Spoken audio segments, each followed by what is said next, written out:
okay, and it is given that sigma x is equals to negative 12 megapascal and tau xy is equals to negative 6 megapascal. Okay, so if you can look at here, so there is no information given on sigma y. Okay, so that means sigma y is equals to 0. Okay, so next, using the information given, you will calculate what is sigma 1, sigma 2, and also theta p. Okay, so first you have to determine what is sigma average. Okay, and for this question, sigma average is equals to negative 6 megapascal. Okay, so negative 6 megapascal, and then you can establish the x and y axis represented by sigma in x axis and tau in y axis. Okay, so once the axis is established, so you can define where is the point of C. Okay, where is the point C is the distance between point C,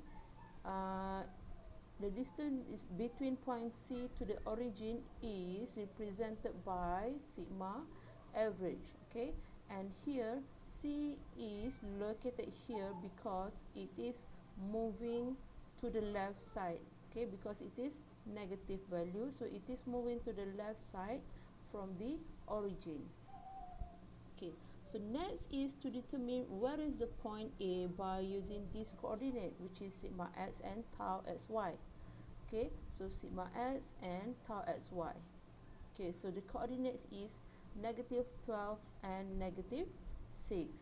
Okay, so same from the origin, so you have to determine where is negative 12, so which is here negative 12 and negative 6. Okay, so this is point A, and then you can construct a straight line between point C and point A, and then this one is become the radius of the circle.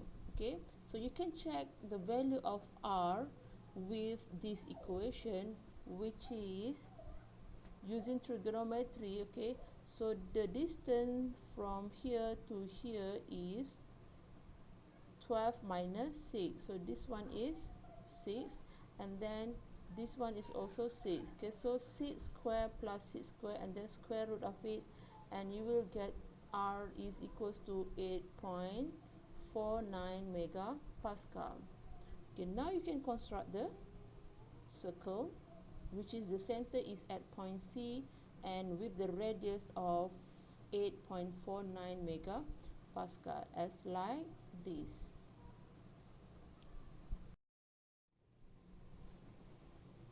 Okay, so now let's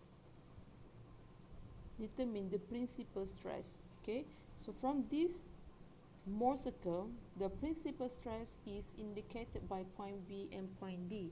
So you have to determine what is the x coordinate for point B and x coordinate for point D. Okay, and at these 2 points. Okay, so for sigma 1, okay, so let's say this is representing sigma 1 and this point D is representing point 2. Okay, so you have to determine what is the x coordinate for point B. Okay, so to determine this one, okay, so you know that point C to the point B is the radius, which is equals to 8.49, and then you know the origin, the distance from origin to the point C is equals to 6. Okay, so you can subtract 8.49 minus 6, and then is equals to 2.49. so this is the x coordinate for point B, and it is equals to sigma 1. It is the answer, the value for sigma 1. And then for sigma 2, okay, so for sigma 2, it can be determined by, so we know that this is the radius, okay, which is 8.49. Okay, and then distance from C to the origin is equals to 6. Okay, so you will get the value for sigma 2 is equals to negative 14.5 megapascal. Okay, now let's determine the orientation of the element, and it can be measured by 2 theta p2, which is 2 theta p2 is measured the angle between line CA and line CD. In this case, line CA, the angle between line CA to the line CD is rotating. It is rotating counterclockwise. Okay, so the value will be positive. Okay, so by using the protector, by using the protector, you can determine what is the value of this angle, and then you can also calculate this angle by the trigonometry. Okay, so this is 2 theta p2. Okay, and then tangent to theta p2 is equals to, okay, so the vertical distance of this one, which is 6. Okay, 6 divided by, okay, so you have to know what is the distance here. Okay, so the distance here is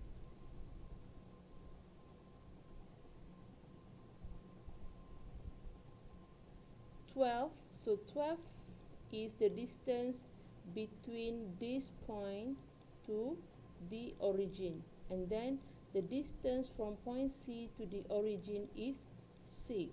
Okay, so you have to subtract it. Okay, 12 minus 6 is equals to 1, and then you can get the value for 2 theta p2 is equals to 45 degree, and theta p2 is equals to 22.5 degree.